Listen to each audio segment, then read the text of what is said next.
All right. So as mentioned, we have the pleasure on the TechMuze podcast today of having a conversation with someone who's been a mentor to me, although he probably doesn't realize it, Mr. Bobby Owsinski. In fact, years ago, Bobby, I stumbled upon the Mix Engineer's Handbook at a bookstore. And that kind of was sort of responsible for getting me started in the world of mixing. And I got to say, I appreciate that.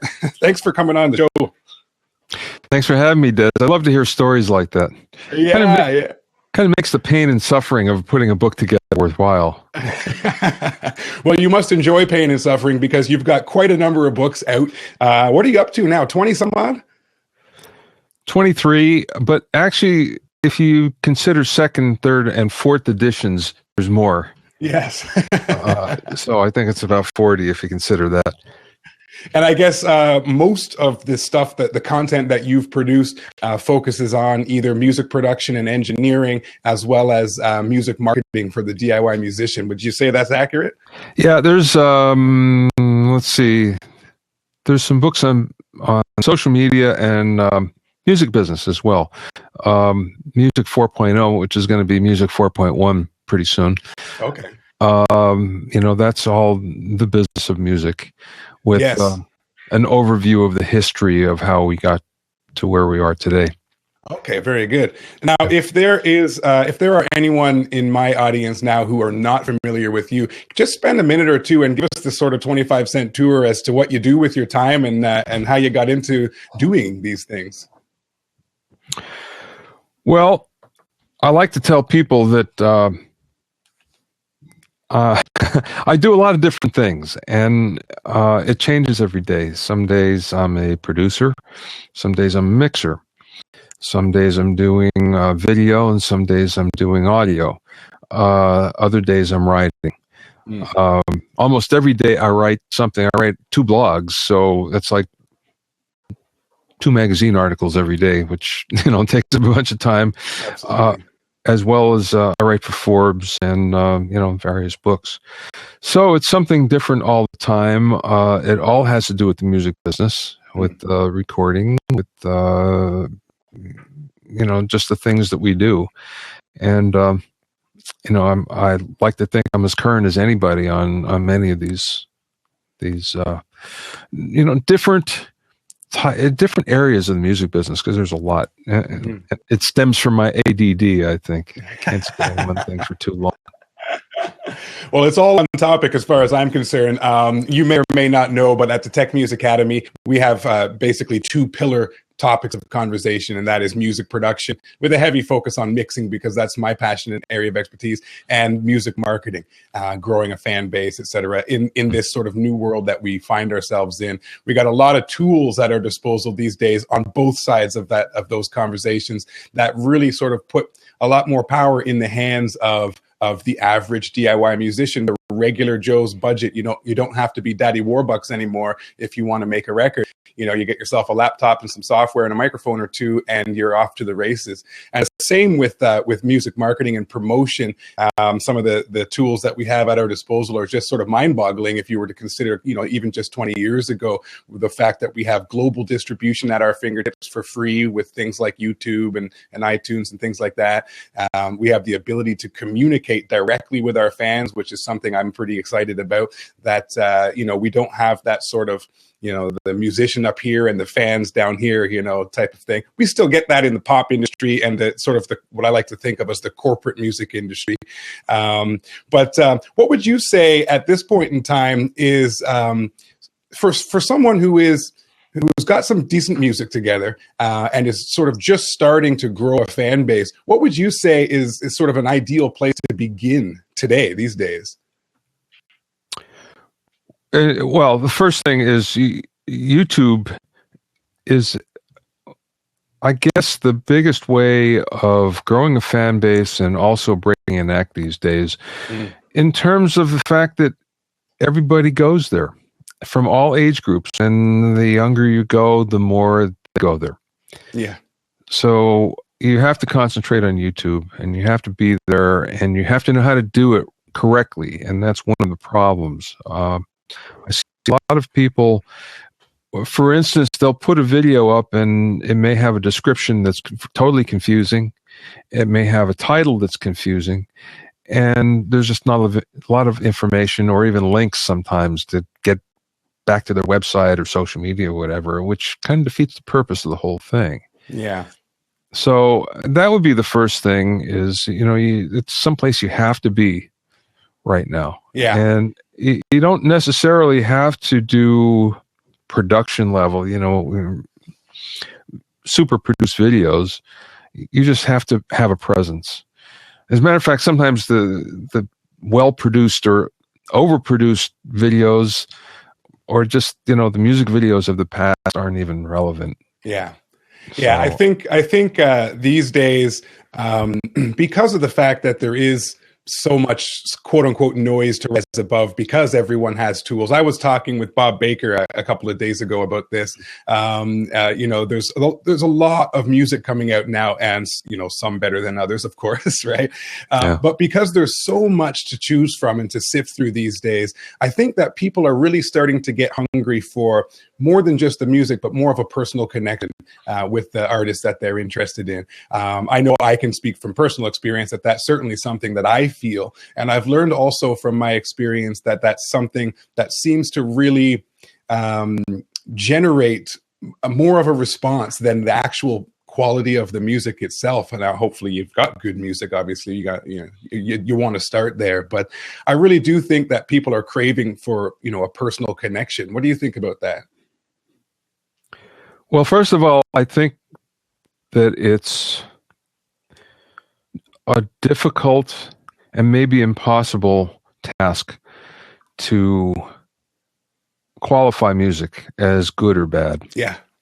I kind of believe that there's an audience for anything. And really, there's some music that I can't believe has an audience that it does, because to me, it just sounds like noise.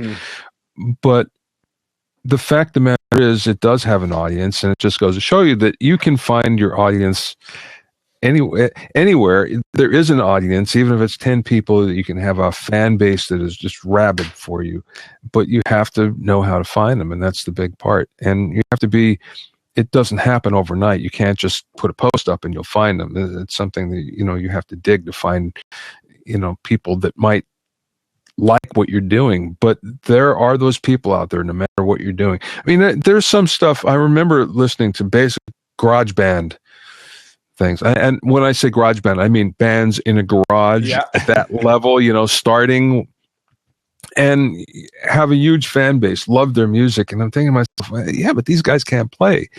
But the fact of the matter is, it doesn't matter. No matter what you do, there's people out there that want it. Yeah. You just have to find them. Yeah, that's true. And and as you mentioned, it is sort of a long game. You don't just put a post up. And now, don't get me wrong. Every once in a blue moon, somebody hits the lottery and has a video that goes viral. But that's certainly not something you can plan as a strategy. You do got to sort of, keep putting yourself out there in as many locations as possible. What sort of advice might you have for how one might go about finding their fan base?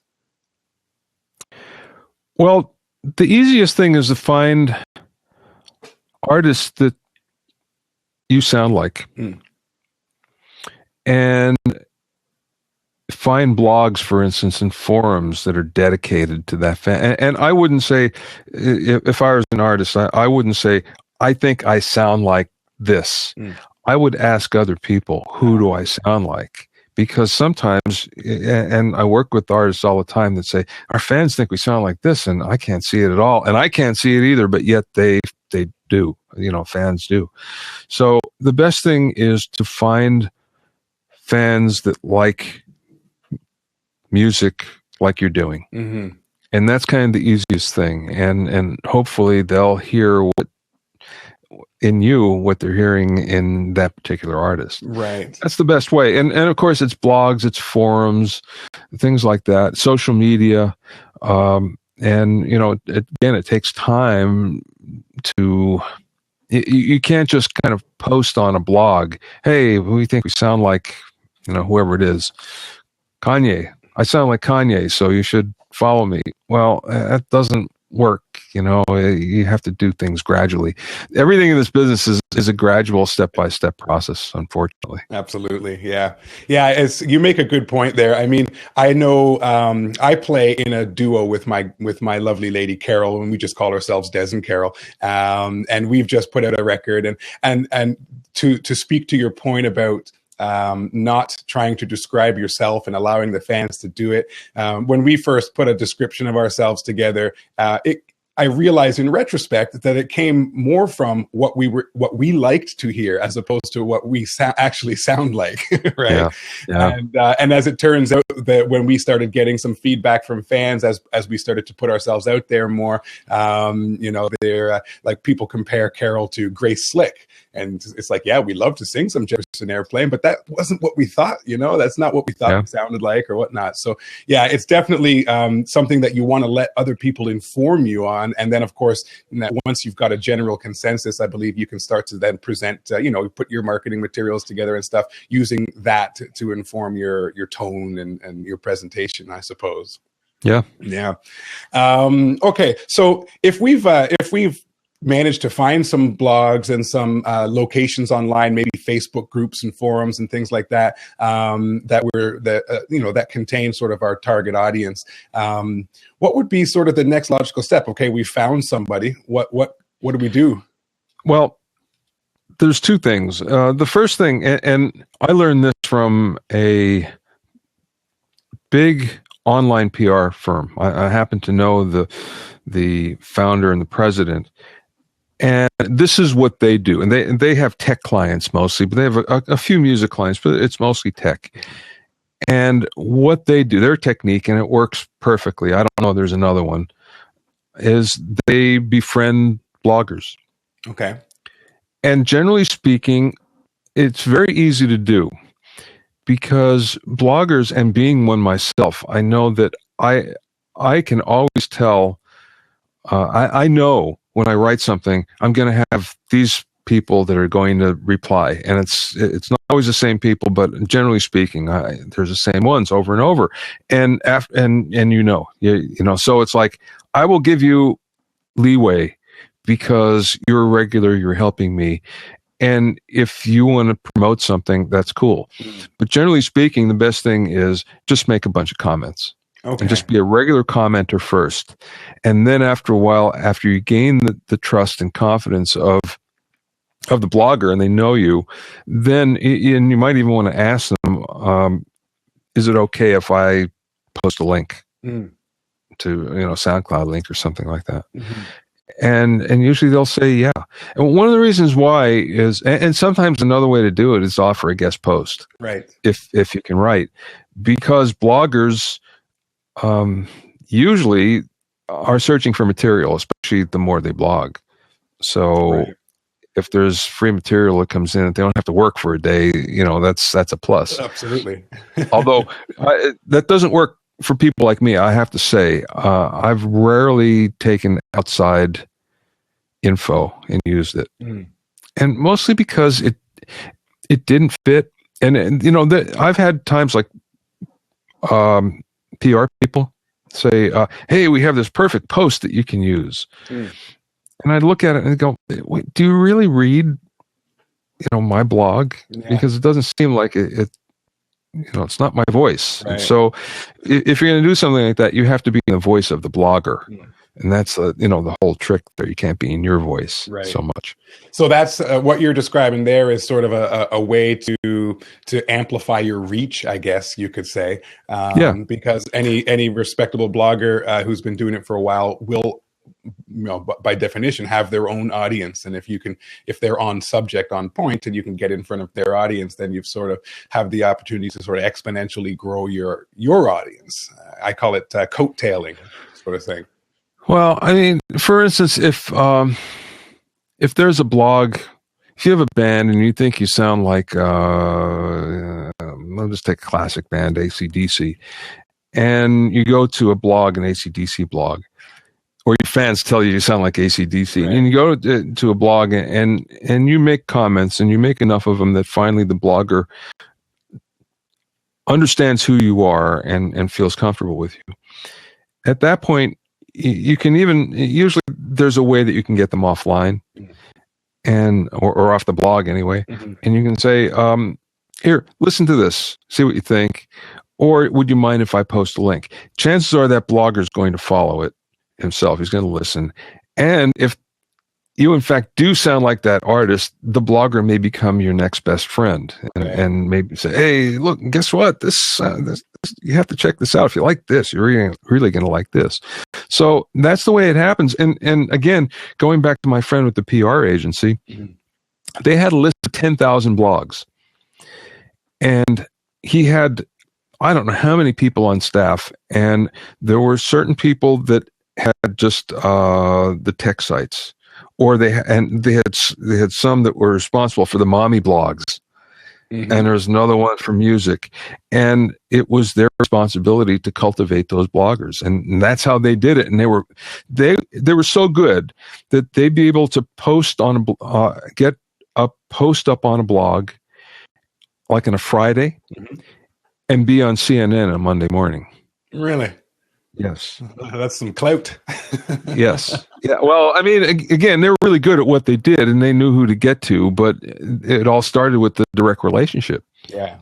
Yeah. So I guess you could kind of put this under the category of networking, sort of mutual back scratching, I suppose, know, whenever possible, being helpful. In fact, it's interesting, the way I connected with Mr. Bob Baker. You familiar with Bob Baker? I am, yes. Yeah. So the way I connected with him was I began following him on Periscope.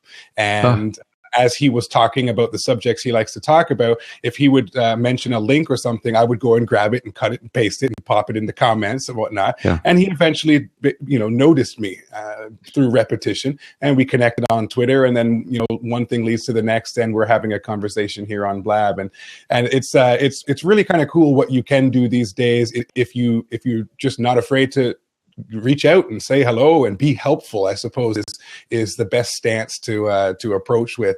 If you're, I'm a blogger and a podcaster myself, and if people are being helpful to me, they're gonna jump on my radar. I'm gonna notice them, as opposed to just likes my Facebook post or whatnot, right? Yeah, that's right.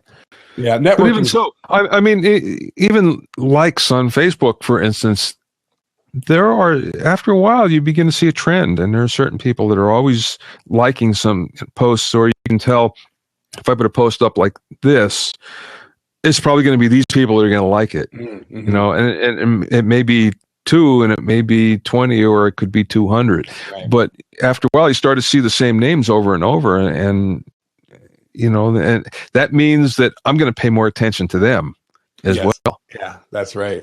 So, okay, speaking of which, let's talk for just a little bit about sort of social media, both from the standpoint of promoting oneself as an artist, but also from the stance of engagement and developing relationships with potential fans. Speaking about Facebook, what's something that we should be paying attention to on when we post on Facebook on our artist page? Like you mentioned, there's likes, and you want to look for those repeated people who seem to be coming back to your content. What should we be paying attention to? Well, there's 2 things. The first is Facebook video, and I don't do this enough myself. But if you can't post a link or an embed from YouTube, for instance, the only way this works is if you upload natively to Facebook your video. Okay. What ends up happening is you get a far greater reach, and I mean a way far greater reach. Right now, the way it works is if you, let's say you have 100 followers on Facebook, if you post something, you're going to get 2 to 3%, maybe 5%. And if something really catches in a news feed, the algorithm might push it up to 15. That being said, you post a video and you're going to hit just about all those fans right now. Interesting. Why? Facebook is very interested in catching YouTube, so they're pushing Facebook video hard. So that's the one thing. The second thing is, don't overlook Facebook advertising. Facebook advertising is very powerful. And it's not just promote your post, because that's kind of the beginner's level of doing it. Right. It's using, the Facebook ad manager. It's using the power editor, things like that, or even going one step and further in doing their business manager, which I can talk for an hour just on that, on how that works. What ends up happening is, for a modest amount of money, and you can say, I want to post this, or I want to promote this video, for instance, I'll pay $5 a day. Mm-hmm. You can just come up with a modest amount. The numbers that you'll get will just surprise you. And I have a consulting client that did that. And his band is basically a band of middle-aged guys and women. Okay. Who wouldn't typically have a big following. They post a video and they promote it using some of the techniques that I taught them. They will, every time, they get at least 1 million views right off. Wow. And they have some that are in the 10, 20 million views. Now, they're paying for it, but they're not paying much. It winds up being, they're paying like 2 cents for every view. Right. That they're acquiring. And they have a modest, $5, $10 a day thing that they're doing, but they're getting huge views, and it spills over to their gigs, and it spills over to their merch and everything else. Yeah, that's what I was going to ask, is that you promote a video, for example, for a few bucks. What's the end game? What are you trying to, are you just simply trying to get blanket exposure, or is there a strategy of maybe collecting an email address, or what would be the end game? I mean, always you want the email address. That's gold online. Mm-hmm. That means more than a sale. You'd rather have their email address than a sale from them. And the reason why is, if you have their email address, you can promote over and over and over. You could sell over and over and over. Right. If you get a sale without that, it's one sale and it's done. Yes. So that's why internet marketers will do anything, will pay anything within reason, just to grab an email address. Right. So, I mean, and again, I can talk for an hour on this, because I've been in Google jail and Facebook jail for violating their terms of agreements unknowingly. Right. Yeah. And all of a sudden you get an email saying your account is suspended, and you call them up and say, why? And they say, well, because you did this to collect an email. It's like, well, doesn't everybody do that? It's like, yes, but we don't like it. Right. So then you have to change things. So again, I can talk for a long time on that, but I've found Facebook advertising to be very, very helpful for just about everybody. Yeah, I have some experience with it myself. I've run some very successful ad campaigns on Facebook. The thing that really got me excited and keeps me excited as I started digging in is the laser targeting options that you have with Facebook, simply because, Facebook knows a great deal about most of the people that use it, because you put it in your profile. It's the things you click like on, your habits and trends, etc. So if you, talking about spending that $5 a day, for example, wisely, I mean, if you, for example, had a message that you wanted to get in front of only, women between 35 and 40 who have a chihuahua and pink stilettos, that you could find only those people, and you're not wasting a penny putting that message in front of people who it won't resonate with. It's only in Austin, yeah. If you want to get all that, only in Austin, or only in a zip code, someplace. Yeah, it's very easy to do. Exactly. It's wonderful. I mean, with that comes a lot of work as well, because you have to take your music hat off. Mm-hmm. And your business hat, and think more as a marketer. Right. A lot of people don't want to do that, because, and for me, I kind of like it, because it's new brain cells, new muscles that are being exercised. Yeah. But for some people, I just say, and especially if you're younger, I think you go, I don't care about music. This is all I want to do. And I can understand that. In that case, it's best that you have a manager, or, somebody's helping you do that. Yeah, they could hire us as consultants. Yeah, there you go. Yeah. Now, see, I at TechMuze Academy, I sell courses, information products. And I do too. Okay, yes, I knew that. One of them is called mixlessons.com. It's all about mixing. But the other one is the Artist Promotion Blueprint, which is basically distills sort of my strategy and philosophy for promoting oneself as an artist and for building automated systems that are in place to allow you to scale. As if you have 10 fans, you can email them all personally one at a time. But if you have 10,000, you've got to have a strategy as to how you can still be personally engaging and still providing as much value as possible. But talking about the Facebook ad targeting, one of the components of my system that I've put together is the idea of, like you mentioned, everything is about building the email list so that I can maintain a connection and a relationship with people. I use an email service provider. In my case, it's Aweber. There's lots of good ones out there that allows me to implement some automation so that I can have an autoresponder series of emails that's designed to pull people that are into my world and, open the kimono, as I like to say. And then occasionally down the road, maybe have an offer, or an opportunity for them to support if they want to, maybe on Patreon or what have you. But as that email list grows, one of the interesting things that you can do on Facebook is a custom audience. Yeah. So I can actually take the email list of people who I know like what we do because they still open our emails every day. And I can upload that to Facebook and say, hey, Facebook, buddy, why don't you go out on Facebook land and find everyone who seems to be similar to these people that I've just shown you, and create me an audience that's like that. And they call that a lookalike audience.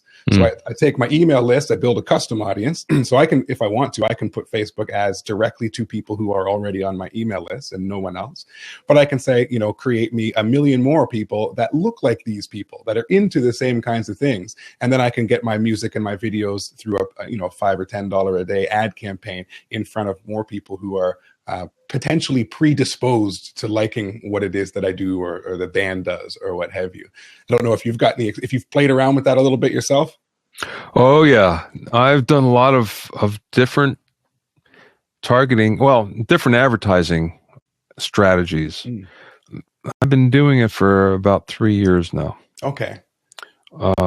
And every year I try something new. Mostly because after a while you begin to refine what you're doing. It's just like anything. It's like music as well. You begin to get better in the studio. You're better in your instrument. You're better singing, all that. Yeah, absolutely. And marketing is the same thing, where you just begin to refine what you're doing, and especially if you're looking at the analytics and you kind of see, well, this is good, but this isn't. So I have to get this higher. Yeah. So yeah. So anyway, it's a long answer to your question, but yes, I've tried that as well. Yeah, I think it's pretty powerful, and I like the idea that that you can set up a system that becomes sort of self-propelling almost. Like I'm putting out content as often as possible with my website. So be that videos or maybe demos of new songs that we're working on, or even just a blog post if you want to write about the latest election poll or whatever. Your fans may also be interested in your thoughts on things, not just your music, right? And then that content goes out far and wide over the internet. I like to use some automation to do the syndication process, and they act as sort of little fishing lures, I guess you could say. And then if someone out in Facebook land or Twitter or Google Plus or Plurk, I don't even know what Plurk is, but my content goes there. If they click on it, they get drawn back to my website where hopefully they can enjoy the content. And then everything around the content is designed to entice them to give me that email address, and I'll give you a few free tunes. And then, of course, there's automation in the email sequence to help build that engagement. But then, like I say, once you start to have some list development and you've got 100, 200, 1,000 people on an email list, you'll throw that onto Facebook and you go out and find more with a small ad campaign. And it's kind of a cyclical process that's really kind of interesting. Systems and automation is I'm a bit of a marketing nerd, but systems and automation really get me going. Yeah. Well, that's something I'm always tweaking as well. The auto responder sequences. Yeah. I have a lot of different lists, and they each have a different auto responder, and I find that there's always one that I'm tweaking one way or the other. Several. Well, that's the beauty of it, is that once Yeah. you do have a system, then you can just monitor it and continuously optimize things. And you'll find out that if, email number 3 doesn't seem to get opened, well, maybe I should adjust the subject line and make it a little bit more eye-catchy or whatnot. Yeah. And you can constantly refine the system. It's kind of a cool thing to do if you're a marketing nerd like I am. Well, again, it's one of those things where for musicians, for artists, it's many times they'll go, I just don't want to deal with that. All I want to deal with is my art. And I can understand that. Yeah. Because I've been there. And if that's the case, no problem. Then you get somebody that understands this that will help you. Right. But I always tell people, you still have to drive the bus. You still have to pay attention to what's going on and set the direction. Because I've seen too many people get burnt by being passive with this, and just allowing somebody to do things without knowing why they're doing them, and then later regret the decision and actually have it cost them money that they didn't feel it was worth. Right. So that's something that you have to do. You have to pay attention all the time.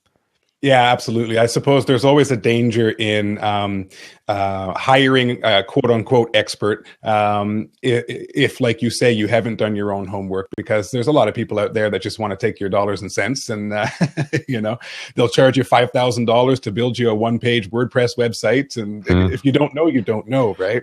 Although those days kind of are past, because it's so easy to build a site. There's so many different ways that you can do it, and there's so many sites, Section 101, Weebly, where you can put up a site in no time. Yeah. And it's very, very easy. So now that's kind of past, thankfully. Yeah. I know a lot of just web designers, and for some reason, musicians, especially creative musicians, that was the side job, being a web designer. And all those guys and women that used to do that primarily, if that's all they did was build sites, they're all out of a job. They're all, that doesn't happen. Now, I know a few that just decided that I'm going to be a WordPress expert.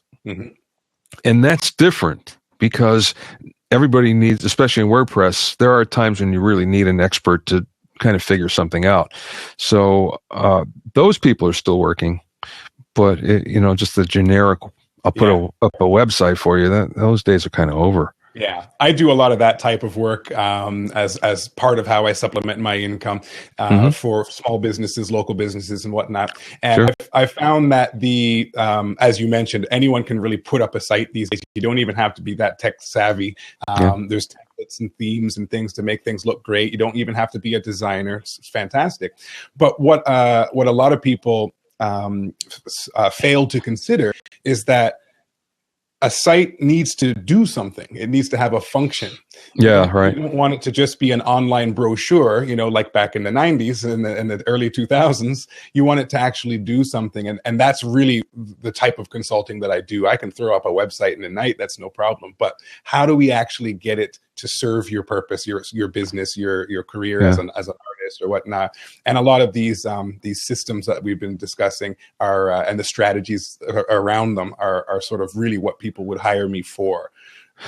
Well, the other thing that, it's not for everybody, is the very first thing, even if somebody else is doing your site, is you have to collect the assets. Which means you have to go get all the pictures, and you need all the links to other places that you want to go. And that takes a long time. That's not something, and I've had friends that wanted their own sites put together that have waited years because they just didn't have it within them to be able to go and collect all those assets. Yeah. And it's not an easy thing. And I find no matter what I'm doing, if it's a video, if it's a new landing page or whatever, that takes the most time, is coming up with and what I mean by assets are graphics mostly. Right. And coming up with those things that you're going to use, and usually it's a lot of different alternatives as well. So if you're going to need 5 pictures, you usually have 10 or 15 to choose from, because as you put it together, some of them aren't going to fit with the other ones. And you're just going to wind up going, wait, I don't like that. In my head, it was better than it is when I see it on the screen. Yeah. I oftentimes operate in a sort of iterate, reiterate type of modality, where I'll get whatever assets I can from the client. I'm building a site right now for a band called Alethea, and they've given me. And I told them this. I said, you know what? You haven't done your photo shoot yet. That's fine. That's going to happen. But send me what you got now, and we'll put them up as placeholders, and then we can swap out the things. That way we can get some meat on the bones, and start to see this thing start to flesh out, right? And then it's constant. I mean, next year you're going to have different photos that you're going to like better, and you may swap things out again, et cetera, et cetera. So yeah, you're right. Having coming up with the content is really the big part of it these days. And then of course applying whatever strategy you want to apply for you. Well, the whole strategy thing is important as well. I wrote a book, Social Media Promotion for Musicians, and one of the things I outlined there is just what you're talking about before, Dezz. It was you have to have a reason when you put up the site. What is it going to do? And for an artist or a band, it's, well, I either want to get gigs or I want to get fans, and I want to hopefully build a mailing list. Well, I'm always shocked when I look at websites and it's like, how do I contact this band? There's no contact info, which, it should be jumping out at you. Or it's like, I really like to sign up for their newsletter. How do I do that? And, basic things like that you go, how did they miss this? How do they skip it? Because this is why most people are going there. Yeah. So, yeah, absolutely. It's those are the types of people I reach out to. Yeah. As consulting is something I do on the side. Actually, less on the side now that I quit the day job. It's more of a full-time thing these days, along with playing and doing things like this as well. Yeah. Okay, so we've wrapped for a little while there about promotion and marketing. I also wanted to pick your brain a little bit on some of the music production side of things. Maybe we'll do like a little more rapid fire, perhaps. But sure. Because we have, as mentioned earlier, we have such tools at our disposal these days for reasonable costs, that most people can get themselves basically set up. If someone is just getting into wanting to produce their own content, maybe last album they paid $20,000 and had someone do it. They don't want to do that again. But let's say they have a budget of maybe $5,000. What would you say are the most important things to that home studio? Well, it's easy to get the software, and there's so many different platforms that, for $49 you can get a great plan. You can get Reaper, I think, for $49, which is dynamite. Yeah. And so the software isn't a big problem. There's all sorts of interfaces that you can get, so that's not a big problem, and you can get them in all different sizes and shapes. That's not a big problem. But I think where people really don't take enough time is monitors first. Well, environment first, because it's not going to sound good unless you're in the right environment, no matter how much you spend. And there are so many new solutions that you can use. Just about every acoustics company, Prime Acoustic and AXC, and there's tons of different. RLX is another one, right? Where you can get full room treatment, and it's not expensive anymore, and will do a dynamite job. So that would be number one. It's make the room sound good. So when you're recording something, it's going to sound good. Yeah. Number two would be monitors that you can trust. It doesn't have to be expensive. It just has to be something that you like and you can trust. So how do you do that? Well, you have to listen to them. You can't just buy them because somebody else uses them. You have to listen. Yeah. And the best thing is you take some CDs, you take some high quality material, whatever it is, some 9624 material that you created or you downloaded it from HD. I forget the name of the site. Anyway, and you just play it and see what sounds good to you. And if it sounds good on that material, then that's probably what'll work for you. Yeah. And again, it doesn't have to be expensive to work. It just has to work for you. Right. So those are the first two things. The next two things would be a really good microphone and a really good mic preamp. Mm. And a lot of times that's where people skimp, especially on the preamp. And I would say, spend your money there. There's so many great microphones right now that you can get that are inexpensive. Clones, for instance, there are so many of them. Yeah. And, where you don't have to spend a ton of money. I just bought a C12 clone from Advanced Audio that's magnificent. And I think the price was less than $1,000. Right. Amazing. What's the C12 go for? Yeah, if you can find one, you're talking upwards, 20, 25 grand.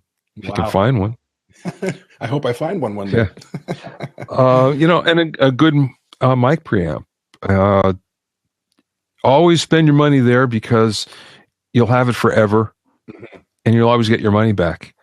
And that means API, it means Manly, it means some Focusrites, it means Hardy, one of my favorites, some of the boutiques.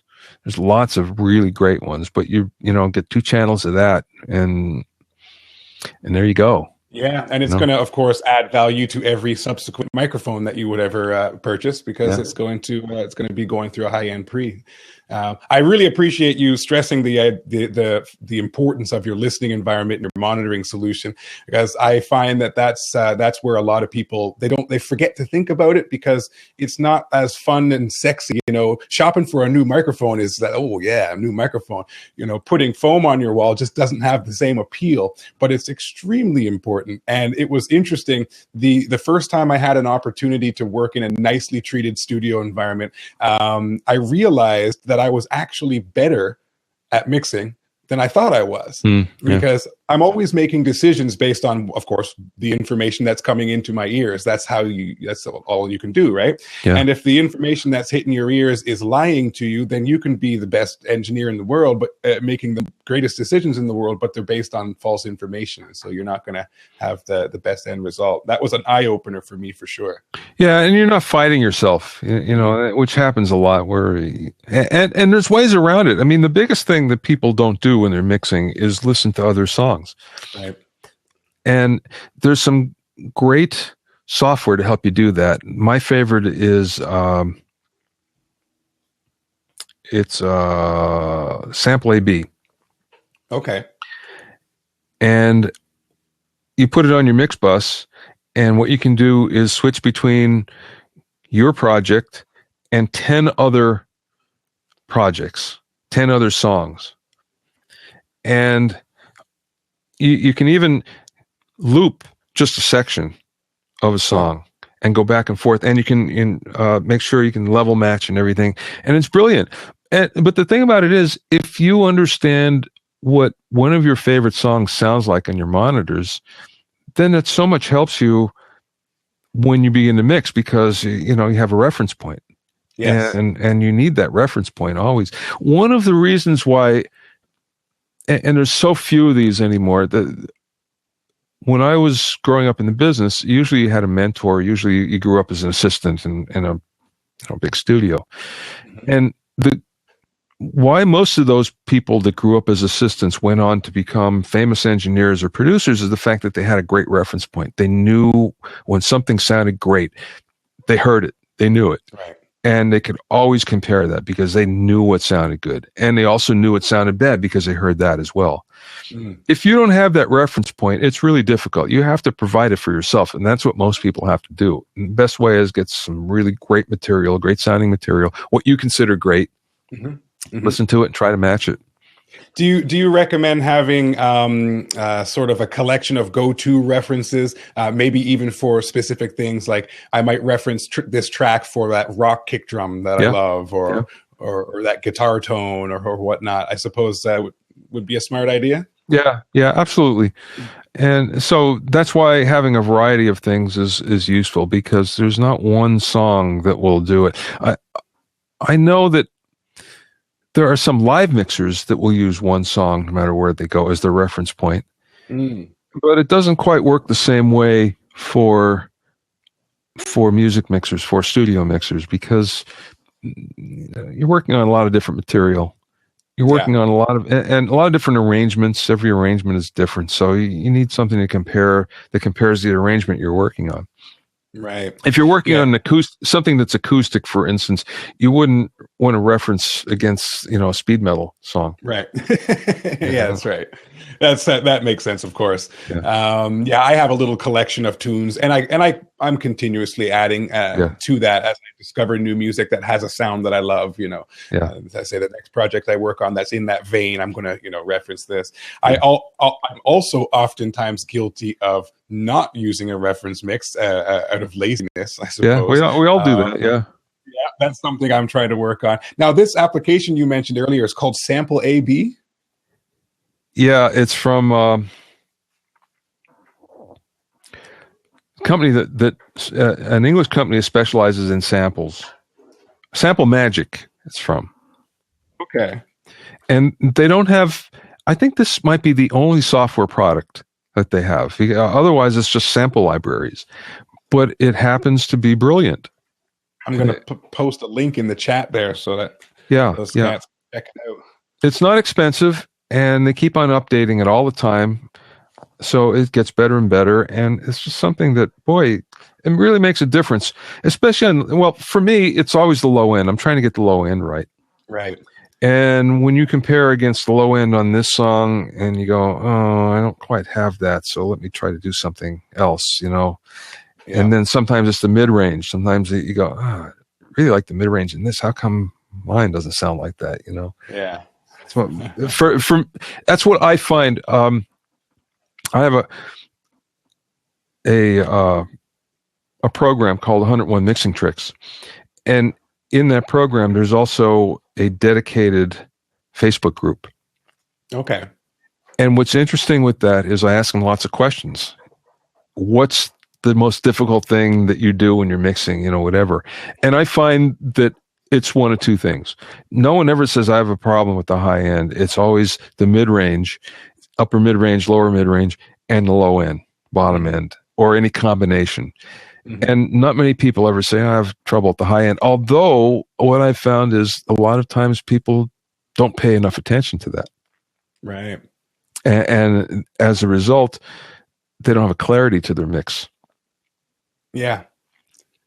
Yeah. And I just posted a link, but for those people who are listening in the future, it's 101mixingtricks.com. If you want to check that out, I'll put a link on the post that this ends up on the website as well. Oh, thank you, Dezz.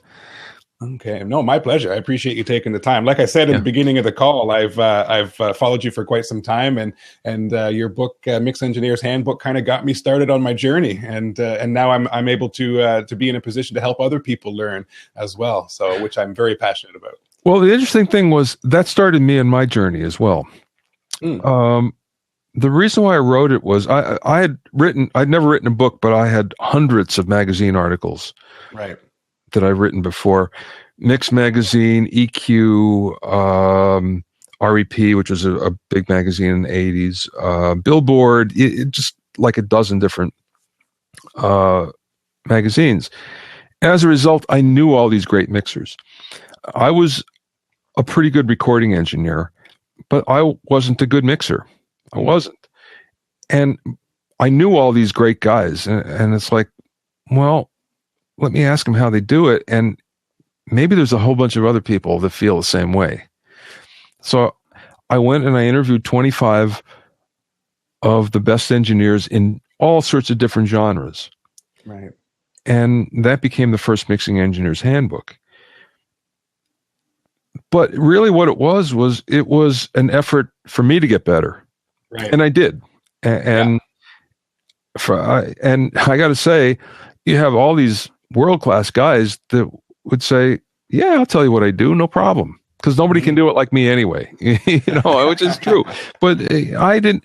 I had one guy that was kind of cagey about what he did, and I was pretty sure that he was not steering me wrong, but he was careful about what he said about his techniques. Trade secrets. When I was interviewing him, I took him at his word. And later on, I happened to speak to his assistant, who said, he doesn't do that. No, this is what he does. So you got some of the goods from the assistant. That's good. Yeah. Oh yeah. Okay. So I want to be respectful of your time there, Bobby. I appreciate it. We're coming at the top of the hour here anyway. What's before we wrap it up though, if you were to give just sort of one piece of parting advice, actually I'm going to ask for two pieces of parting advice. One to the sort of budding home studio enthusiast who maybe has a nice basic little setup. What's something that you might suggest that they think about or try out or look for to help them get better results? And then on the other side of the coin, the same question for the DIY musician who's trying to grow their fan base. Well, it's for the guy in home studio. It's what we talked about before. It doesn't matter what you're mixing on, and it could be computer speakers or it could be headphones. Just know what they sound like. And because I believe you can make anything sound great, or you can make anything work for you if you have a reference point. So just play lots of other music and know what that music sounds like on your reference source, and try to get close to it. You're never going to get exactly that sound, but at least you can get close to it. Right. So that's the one thing, and it's the one thing that people don't do enough.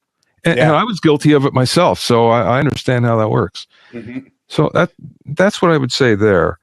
The other well, let me give you a second piece of advice on that. I speak to colleges and universities a lot, and when they ask me to come in and speak about production, I usually have a screen that I put up, and what it is, it's a magician with a magic wand.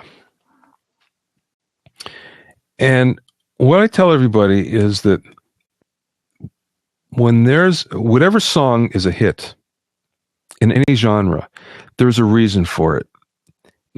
It has captured some magic.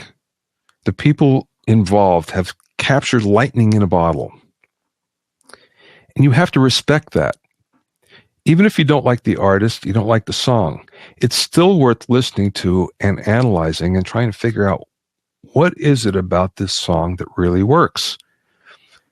So if you look at it from just a purely analytical standpoint, you'll find that it becomes very helpful to you. You have to detach yourself from, I don't like the song or I like the song. Detach yourself and just listen as a producer, as an engineer. What makes this work? Because if it's a hit and there's a lot of people that like it, it has captured magic, and that doesn't happen very often. So you got to respect it. You have to respect it. Absolutely. Yeah. Wise advice. Yeah. And what was the second one? Well, what about for the artist, the DIY musician who's trying to grow their audience and get more, bums in seats, so to speak, at gigs, and maybe build a mailing list? What's just some general advice that may help someone along their way? Well, people won't want to give you their email address unless they get something in return. That could be a promise of something later. Mm-hmm. Like keeping in touch, so you know when my next gig is. Could be something simple as that. It used to be a download. I'll give you a download, free download, although I don't know how much that ever worked. But it might be, here's some exclusive music or videos that you're not going to get anywhere else because you're on my list. Right. But in order to get people on your list, you have to give them something. Right. You have to make it worth their while.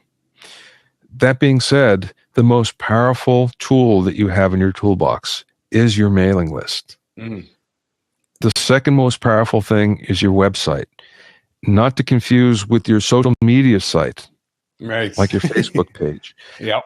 The reason why is the only thing that you fully control 100% is your website. You don't control your social media site, and that can change at any time, and you can lose it. And it's happened over and over again. I like to tell a story. There was a band, California band, and back in the MySpace days, they had 845,000 followers on MySpace, and they signed to Universal. And Universal, in their infinite record label wisdom, said, "Oh, you don't need that. We'll put up a new social media site for you. We'll do all the Facebook stuff. You don't need that. Just let that go." And the record comes out and it bombs. And the reason why it bombs is because they let all of those followers, they couldn't tell those followers, "Hey, we have a new record. Go buy it." Wow. Wow. And of course, the record label didn't do their job. They didn't capture those names, and the band didn't capture them either.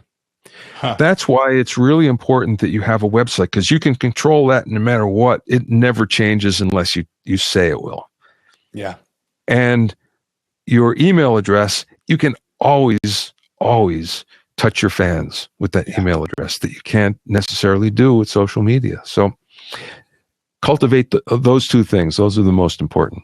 Absolutely. Yeah, it's good to hear you say that, because that is some of what I preach when I'm talking about the artist promotion blueprint, is that, not building your house on rented land, on someone else's land, get your own plots, and then really focusing on building a database of opportunities to communicate with people. That's the way I look at it, in a